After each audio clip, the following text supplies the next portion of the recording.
Hey everyone, future diplomats listening out there, and really anyone interested in just sort of understanding the Indian legal system a little bit better.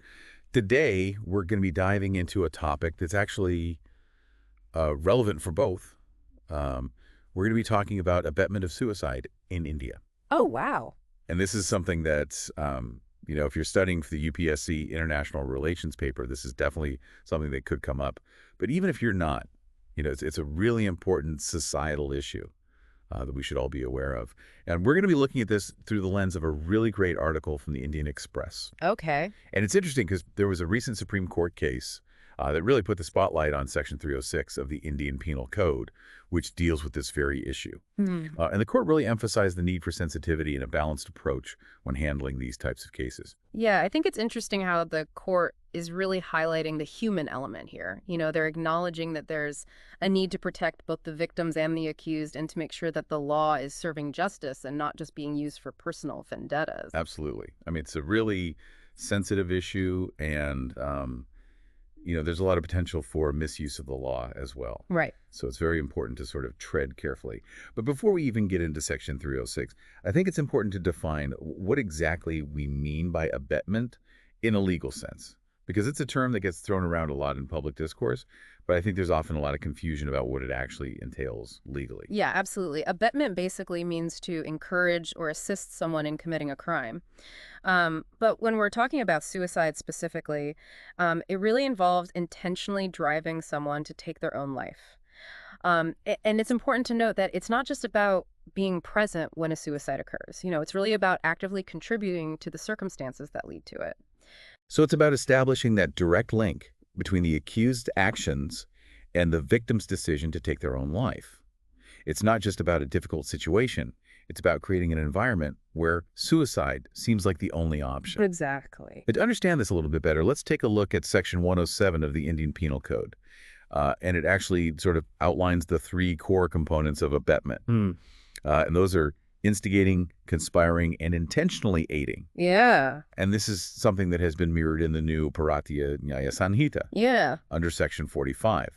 So starting with instigating, what exactly does that involve? So instigating basically involves provoking someone to take a specific action. You can kind of think about it like pushing someone towards a metaphorical cliff. Right. So if someone is constantly harassing or threatening another person and making them feel trapped and hopeless, could that be considered instigation? Potentially, yes. But proving intent is really key here. The prosecution has to demonstrate that the accused's words or actions were specifically designed to push the victim towards suicide. It can't just be a case of general unpleasantness. There needs to be a deliberate and calculated effort to instigate the tragic outcome. So the legal system is really trying to make that distinction between genuine abetment and situations where individuals are ultimately responsible for their own choices, even if those choices are influenced by external factors. Right. So we talked about instigating. What about the other two components, conspiring and intentionally aiding? Right. So conspiring implies a planned effort with others to create the conditions that could lead to suicide. So you can imagine a scenario where a group of people are deliberately orchestrating a situation to make someone's life so unbearable that suicide seems like the only escape. Okay, and then what about intentionally aiding? How does that apply in this context? So intentionally aiding involves providing the means or creating the opportunity for suicide. So think about someone who knows that another person is severely depressed and considering suicide, and then they provide them with access to legal means. That could be considered intentionally aiding because they're actively facilitating the tragic act. Wow, these are all extremely serious circumstances. So now let's turn to Section 306 of the IPC, which deals specifically with the abetment of suicide. So what are the legal consequences if someone is found guilty under this section? Well, Section 306 really is where the law takes a firm stand. It states that anyone who abets the suicide of another person can face imprisonment for up to 10 years and a fine. It's also categorized as a non-bailable, cognizable, and non-compoundable offense, which really adds layers of seriousness to this. Now, I know those legal terms might sound a little bit daunting to some listeners, so could you maybe break them down in a way that's a little bit easier to understand? Sure. So non-bailable basically means that the accused can't easily secure bail and will likely remain in custody during the trial. Cognizable means that the police can arrest the accused without a warrant, which makes the process much swifter. Right. And then non-compoundable means that the case cannot be settled out of court. It has to go through the full legal process. So it really underscores the gravity of the charge. So essentially what you're saying is that an accusation of abetment of suicide is a very serious legal matter, and it has far-reaching consequences. It's not something that can just be easily dismissed or resolved through informal means. Precisely. The law recognizes the seriousness of taking a life, even if it's by one's own hand, and it aims to hold those who contribute to such tragedy accountable. Right. But this kind of brings up an interesting question. How often do we actually see convictions under Section 306? That's a really good question, especially considering how seriously the law seems to treat this offense. Does the data reflect that seriousness? Well, according to the National Crime Records Bureau data from 2022, the conviction rate for Section 306 is a mere 17.5%, which might seem surprisingly low. It does. It's a stark contrast to the overall conviction rate for all IPC crimes, which is almost 70%, or even the 54.2% conviction rate for just cognizable offenses. Yeah. So why do you think there's such a low conviction rate specifically for abetment of suicide? Well, this low rate, I think, really highlights the complexities and the nuances involved in actually proving abetment. And there are several possible explanations for this discrepancy. For instance, proving intent can be incredibly challenging. It's not always straightforward to establish a definitive link between the accused actions and the victim's decision to take their own life. It's like you're trying to piece together a puzzle with a lot of missing pieces. There's often no smoking gun or confession. Right. So investigators have to rely on circumstantial evidence and patterns of behavior. Exactly. Which would be very difficult to interpret. Yeah, and I think this brings us to another really important factor, the societal stigma that surrounds suicide. This stigma often prevents open discussion and makes people hesitant to come forward with information. They're afraid of being judged. Yeah. Or maybe even facing legal repercussions themselves. Exactly. So, witnesses might be reluctant to testify and crucial evidence might remain hidden, which makes it even harder for investigators to build a strong case. And then, of course, there's the emotional aspect to consider. Families who are grieving a loss may be very quick to point fingers, even if the evidence isn't necessarily conclusive. Right. And I think the Supreme Court, actually, in a recent judgment, cautioned against using Section 306 to appease grieving families without sufficient evidence. Their focus is on ensuring that justice is served based on facts, not just emotions. Right. And that actually brings us to a good point about the Supreme Court's pronouncements on abetment of suicide recently. They've been very vocal about the need to handle these cases with meticulous care, especially when it comes to workplace-related suicides. Yeah. There was a notable case in October 2024 involving a salesperson who took his own life. Right. Due to alleged workplace harassment that was related to a voluntary retirement scheme. Oh. And ultimately, in that case, the Supreme Court overturned the initial abetment charge. We did. So it seems like they're sending a clear message that we need to be extremely cautious before jumping to conclusions in these types of cases. So in that particular judgment, what were some of the key takeaways? What did they really emphasize? Well, one of the main takeaways, I think, was that they established a higher bar of proof in cases where there's a formal relationship between the accused and the deceased, like in an employer-employee dynamic, for example. Oh. So the court stressed that mere accusations of harassment are not enough. The prosecution really needs to demonstrate clear intent on the part of the accused, and that their actions were directly aimed at driving the victim to suicide, not just creating a stressful work environment in general. So essentially what they're saying is that workplaces can be demanding, but not every difficult situation constitutes abetment of suicide. Right. It really has to be proven that the accused intentionally pushed the victim towards that outcome. Exactly. They highlighted the need for evidence of direct and alarming incitement. Right. So like a clear and present danger posed by the accused's actions. So we need to differentiate between a demanding boss and someone who is deliberately creating an environment so toxic that it leads to tragedy. Right. And this makes me think about power dynamics, especially in employer-employee relationships, where there's an inherent imbalance of power. So how does the law take those power dynamics into account when it's assessing evidence and trying to determine intent? That's a really good point. And the courts definitely do recognize that power imbalances can make individuals feel trapped and more susceptible to manipulation. Right. So when those imbalances exist, the scrutiny of the accused's actions becomes even more rigorous. Okay. The prosecution has to really convincingly demonstrate that the accused exploited their position of authority to create an unbearable situation for the victim. And that ultimately led to their suicide. Yes. The focus is on proving that they used their power to deliberately harm the victim, knowing the potential consequences of their actions. So it's not just about what was said or done, but it's also about the context in which those actions occurred Mm-hmm. and the impact that they had on the victim's mental state. Exactly. The power dynamics of the relationship are very crucial in determining the severity and the intent behind the accused's actions. Exactly. And I think this actually brings us to another critical aspect of these cases, and that is the victim's mental state leading up to the suicide. Mm. Was there evidence of any pre-existing mental health conditions, Mm. like depression or anxiety? Right. Or were there any documented instances of them expressing suicidal thoughts or exhibiting signs of distress? This information is really essential for establishing a complete understanding of the circumstances surrounding the suicide. So medical records, therapy notes, testimonies from friends and family who noticed maybe significant changes in the victim's behavior. Exactly. All of that could be really valuable in these cases It is. because it gives us more insight into the victim's mental state Yeah. and helps investigators determine if the accused's actions played a role in their decision to end their own life. Absolutely. Understanding the victim's mental state is key to determining if the accused's actions were a substantial contributing factor to their decision. It's all about piecing together a complete picture and taking into account all the factors that may have influenced the victim's final tragic choice.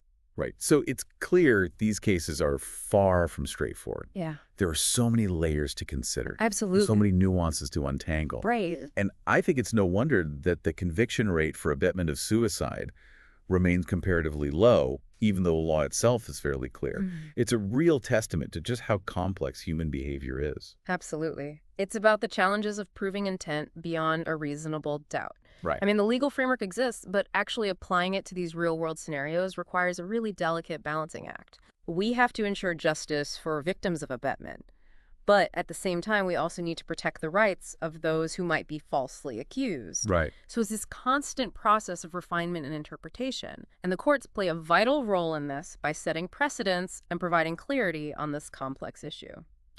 And I think that with the Supreme Court's recent pronouncements that we've been discussing, they're really emphasizing the need for sensitivity and a higher standard of proof. Hmm. It seems like the legal system is moving towards a more nuanced understanding of abetment of suicide Yeah. and recognizing that, we need to move beyond these simplistic judgments and really delve into the intricacies of human behavior and motivation. Definitely. But this leads to another question. Hmm. What does this mean for the future of these cases in India? Yeah. How do we reconcile that need for justice with the need to also protect individual rights? That is a crucial question, and it's one we'll explore further in the next part of our deep dive. We'll be discussing the challenges of balancing the pursuit of justice with the need to prevent the misuse of this law and to protect individuals from false accusations. Stay with us. Welcome back to our deep dive into abetment of suicide in India.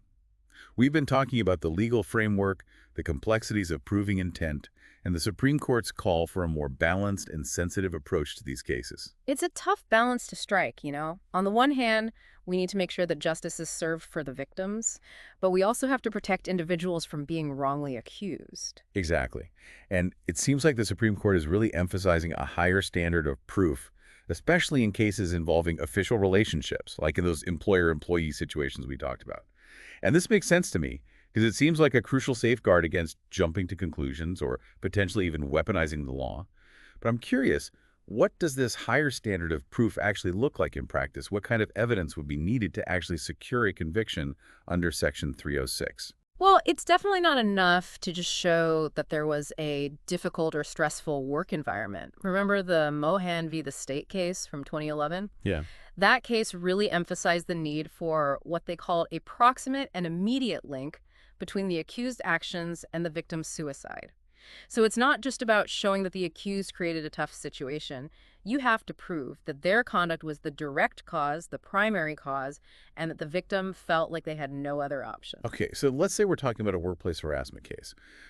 What would constitute sufficient evidence in that context? Would something like emails or text messages containing threats or insults be enough to meet this higher standard? Well, those could be considered, but probably not on their own. You'd need more. Yeah. Investigators would have to establish a really clear pattern of behavior that shows the harassment was persistent, it was targeted, and it was meant to cause serious emotional distress. And of course, you have to demonstrate that it was a contributing factor to the suicide itself. So being a tough boss or a difficult colleague, that's not enough. You have to show that there was a deliberate attempt to push someone to that breaking point. Right, exactly. It comes down to intent. What were the foreseeable consequences of their actions? Like, imagine a scenario where an employer knows an employee is really struggling mentally, maybe they're fragile, but the employer still goes ahead and humiliates them publicly or keeps making threats. And, sadly, the employee ends up taking their own life. That kind of recklessness, that disregard for someone's well-being, that could really strengthen a case for abetment. It makes you think about the power dynamics at play, It does. especially in those cases we've been talking about, with employers and employees, Absolutely. or any situation where there's that power imbalance. So does the law take that into account when it's looking at the evidence and trying to figure out what the intent was? Yes, definitely. The courts recognize that these power imbalances can trap people, make them feel helpless, and make them more vulnerable to coercion or manipulation. So in cases like that, they really scrutinize the accused's actions even more. The prosecution has to be very convincing in showing that the person in power used that power to create a horrible situation for the victim, leading them to suicide. It's about proving that they used their position to deliberately cause harm, knowing what could happen. It's not just about what happened, it's about why, and it's about the impact on the victim. Exactly. And that brings up another point. We've touched on it a little bit. The victim's state of mind before the suicide. Were they already struggling with mental health issues? Depression, anxiety, anything like that? Did they ever say they were thinking about suicide, or were there signs that they were really distressed? That's crucial information. It helps you understand the whole picture. I can see how medical records, therapy notes, even what their friends and family observe could be so important. It is. It all adds up. It really helps investigators figure out if what the accused person did was actually a major factor in the suicide. Exactly. You're trying to figure out what led to that decision, and were the accused's actions a big part of it? That's the question. So these cases, they're not simple at all. There's just so much to consider. It's no wonder that getting a conviction for abetment of suicide is hard, even if the law itself seems pretty clear. Yeah, it is. It shows you how complex people are, how hard it is to understand their motivations, and, it's not always easy to prove intent beyond a reasonable doubt. Exactly. So we've got this legal framework, but then you have to apply it to real life. And it's like walking a tightrope. Yeah, a very delicate balance. You want to make sure there's justice for the victims, but you also don't want to see people falsely accused. So the system is always being refined, and the courts help to make things clearer. They set those precedents. And with all these recent statements from the Supreme Court, all this emphasis on being sensitive and requiring more proof, it seems like they're pushing for a deeper understanding of these cases. It's not about making quick judgments. It's about really looking at human behavior and why people do what they do. So where do we go from here? What does this mean for abetment cases in India going forward? How do you find that balance between getting justice and protecting people's rights? That's the big question, isn't it? And that's what we're going to discuss in the next part of our conversation. We'll look at the challenges, how to prevent the misuse of this law, and how to protect innocent people. Welcome back to the Deep Dive. We've been spending this episode really trying to understand abetment of suicide in India. All those legal details, how hard it is to prove what someone's intention was. And, the Supreme Court is saying we need to be really careful and really look at these cases closely. And it's so important to remember this isn't just about laws and courtrooms. It's about people, real lives that have ended tragically. And it affects everyone, their families, communities, even the places where they worked. It's easy to get lost in the legal terms, but we can't forget the human side of this. Suicide has a real cost. And I think it reminds us that we can't just focus on punishing people. We have to prevent these tragedies from happening in the first place. Exactly. We need to be able to talk about mental health openly. People should feel strong for getting help, not weak. The courts usually step in after it's too late. We need to get ahead of this, address the root causes, and create systems that can help before a tragedy happens. It's like, build a safety net at the top of the cliff instead of waiting at the bottom. Right.